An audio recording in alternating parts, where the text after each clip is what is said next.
Dude, I've been sitting with this thought for a while, and it's a heavy one. I think we need to have a real, uncomfortable conversation about why you're so obsessed with the locking in. You feel like you're behind, don't you? Like the clock is ticking, and you're wasting the prime years of your life. Every time you see a day in the life video of a 22-year-old millionaire or a girl with a perfect aesthetic routine, this weight just drops in your chest, and your response to that weight is to try and grind your way out of it. You buy the planners, you set the 5 a.m. alarms, you tell yourself that starting tomorrow you're going to be a completely different person. But what if that obsession with productivity isn't actually about growth? What if it's just a really polished way of processing shame? What if you don't actually like who you are right now, and you're trying to build a new person because the current one feels like a failure? This video is me trying to figure out why we're all so terrified of wasting time, and how we can actually start living in our own lives instead of just waiting for them to start. Or at least, finally being honest about the slop. We have to talk about the narrative we've been sold. If you're in your late teens or early 20s, you are constantly bombarded with this idea that these are your prime years. Like life is this peak you're supposed to hit right now. And if you aren't maximizing every second of it, you're essentially following a book on how to fail. It creates this chronic low-level panic. You feel like you need to have the career figured out, the body of a Greek god, and the social capital to be invited to everything. It makes you view time not as something to be experienced, but as an asset to be managed. When you spend a Saturday just existing, you don't feel rested. You feel guilty. You feel like you've lost aura. But think about it, bro. Who decided that your 20s are the end? Why are we acting like life is a speed run? This pressure to lock in usually comes from a place of deep-seated shame. We're ashamed that we aren't where the algorithm says we should be, so we try to bully ourselves into being productive. But you can't hate yourself into a version of you that you love. It doesn't work like that. A lot of us are living in what I call the waiting room. You're waiting for the real part of your life to begin. You think, once I get that job, or once I find that person, or once I move to that city, then I'll start being intentional. Then I'll be happy. But while you're waiting, you're just reactive. You wake up, and the first thing you do is check your phone to see what the world wants from you. You let the algorithm decide what you think about, what you care about, and how you spend your first 2 hours of the day. You're essentially an NPC in your own world. We expect life to happen to us. We wait for the perfect conditions to start that hobby or reach out to that friend. But waiting for the perfect conditions is waiting forever. Most of your time isn't being wasted because you're lazy. It's being wasted because it's unintentional. You aren't choosing how to use those 15-minute gaps between classes or meetings. You're just falling into a distraction loop because it's easier than being alone with the silence. I'll be raw with you, because I hate it when people act like they have always been optimized. I spent a huge chunk of my life in what I call my slop phase.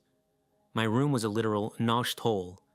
I had plates piling up, I hadn't seen the floor in weeks, and I'd spend 12 hours a day bed rotting. Not the cute TikTok version, but the real kind where you don't even have the energy to shower or brush your teeth. I was using mindless media consumption as a digital crutch. I couldn't handle the dead air of my own existence. Every time I felt that twinge of, I'm wasting my life, I just opened another app to drown out the noise. I was addicted to the escape, and the more I escaped, the more I hated myself, which made me want to escape even more. I realized that my productivity kicks were actually just a form of self-avoidance. I didn't want to fix my life. I wanted to be someone else entirely. I wanted to skip the ugly process of being a beginner and just be good already. But the process is where the charm is. You have to be okay with being messy. You have to be okay with your own slop. We have to look at the system we're operating in. We live in an attention economy that functions like a cancer. Capitalism requires infinite growth, and we've internalized that logic into our own souls. We feel like if we aren't leveling up or monetizing a side hustle, we're dying. Even our hobbies have been ruined by this. You can't just paint, you have to have an Etsy.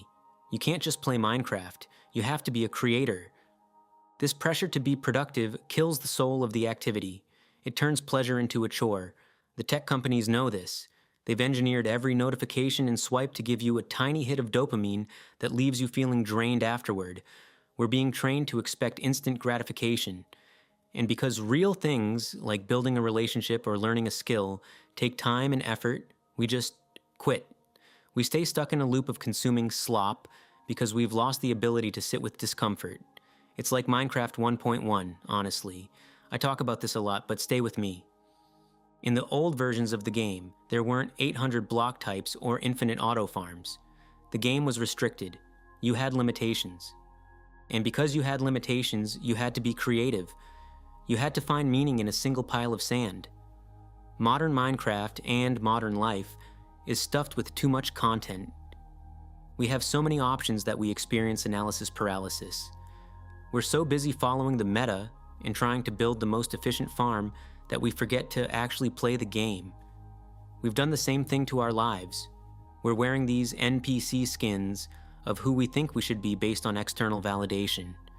But real fulfillment comes from treating your life as a true sandbox. It's about building things for you, not for what looks best on the gram or what your parents expect of you.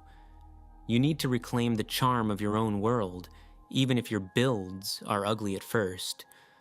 One of the biggest misconceptions we have is that being alone equals being lonely. Because of that, we fill every second of solitude with noise, music, podcasts, scrolling. But when you drown out the silence, you drown out the ability to build a relationship with yourself. A proper man, or a proper human, is just someone who can sit in a quiet room for an hour with their own thoughts and not want to crawl out of their skin. Intentional solitude is a superpower. Walking without AirPods, journaling, or just staring at the trees, these aren't wasted minutes. They're the moments where you actually check in with your inner child. We're so afraid of being average or normal that we've become invisible, but you only become unforgettable when you lean into your weirdness. When you stop performing for an audience that isn't even there and start doing things simply because they bring you joy. That's the real lock-in. Not working 100 hours a week, but being 100% present in your own skin. So, how do we actually fix our relationship with time? It's not about some grand New Year's resolution that you're going to fail in 3 days. It's about the small, intentional choices. Try the 10-minute rule. When that urge hits, that itch to check your phone, because you're standing in line at Raising Cane's or waiting for an elevator, just sit with the discomfort for 10 minutes. Watch the urge peak like a wave and then watch it vanish. Proving to yourself that you don't have to react to every impulse is how you build real discipline. Use the breadcrumb method. If you have a big project you're avoiding, don't try to lock in for 5 hours. Just do 5 minutes. Draw a little box on a piece of paper and check it off. Our brains crave those small achievements, and most importantly, do something weird. Pet your dog for 20 minutes and don't think about your to-do list. Walk outside and just listen to the birds. Respect your time by using it deliberately, even if what you're doing isn't productive. I'm still figuring this out, dude. I'm yapping into this microphone because I'm trying to organize my own brain, not because I have all the answers. I still have days where I feel like I'm behind.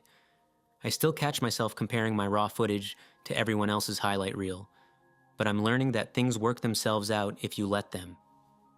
Time is your most valuable asset when you're young, but the goal isn't to squeeze every drop of value out of it.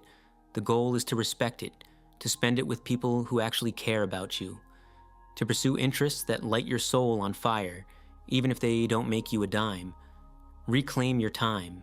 Stop living for external validation and start living for the version of you that doesn't need to run from the silence. You aren't behind in life. You're exactly where you need to be, right here, in the moment, figuring it out. Anyway, I'm gonna finish this build. It's nothing fancy, just a place to watch the rain. If this resonated with you, let me know in the comments. I read all of them. It helps to know I'm not the only one trying to find my way out of the slop fest. Take care of yourselves. And for real, go pet your dog. Much love. Love and peace. See ya.